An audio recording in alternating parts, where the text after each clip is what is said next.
fire started just north of the Highway 210 along some hydro lines. It started Saturday afternoon or later in the afternoon. I was called shortly after it started and I came down to help out with the local resources. Since the fire started, the Manitoba water bombers have been working on the fire. We've worked on the wildfire right through Saturday night until the wee hours with the local fire department. Our main concern when the fire first took off was property values and of course people in the public.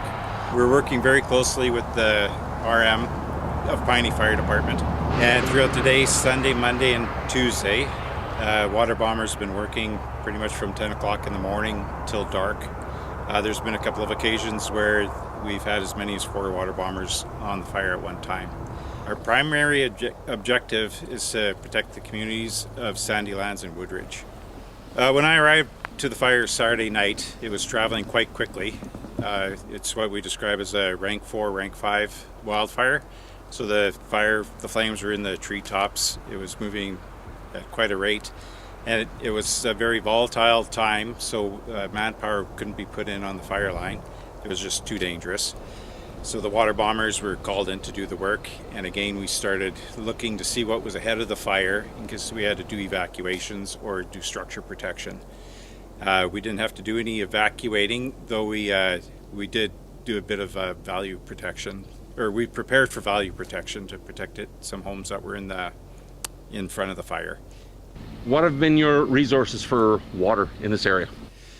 Water is pretty hard to find, especially on the north end of the fire. So we're doing a lot of work with water bladders and tank wagons, and the local fire department is supporting us quite a bit with their fire trucks to deliver water to our firefighters that are on the line. We're using helicopters as well for bucketing operations to bucket hotspots along the edges of the fire.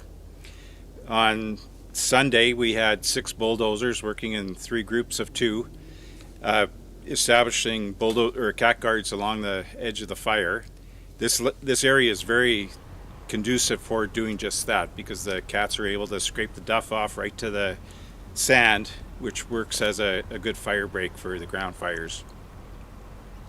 So talk a bit about the community and the people that you've been working side by side with here in Woodridge and the Sandilands area.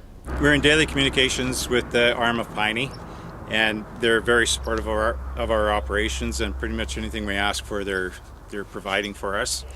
We're keeping them well informed as to our progress on the fire and the fire activity. We include the fire department in daily assessments of the fire as well. Like, we'll take the fire chief out and show him what we've done and what we've accomplished and what our areas of concern are. So where are we at in this battle? Are we at the tail end? No, currently the fire danger in this area is very high. It's called the fine fuel moisture code, and that's the twigs and branches and everything on the ground. And they're highly ignitable right now because it's so dry. So it's a very large fire. It's about over 1,900 hectares now. And we have a great deal of fire line to patrol and monitor to make sure we don't have anything get outside of our fire line. So we're here for quite a few days yet. So I hear you've been treated to lunch and dinner out here in Woodridge. Yes, yeah, the local caterers and restaurants that we've been working with are feeding us very well. Yeah, it's much appreciated, and yeah, they're a fantastic bunch. Anything that you want to add, or any caution or precaution that you'd like to put out there? Over the past few days, we've had some members of the public driving in, looking at the fire, taking pictures and that type of thing. We do have travel restrictions in place now prohibiting such kind of travel. So we really, really want people to stay out of the fire zone so our firefighters don't have to worry about traffic or for people to get trapped inside the fire.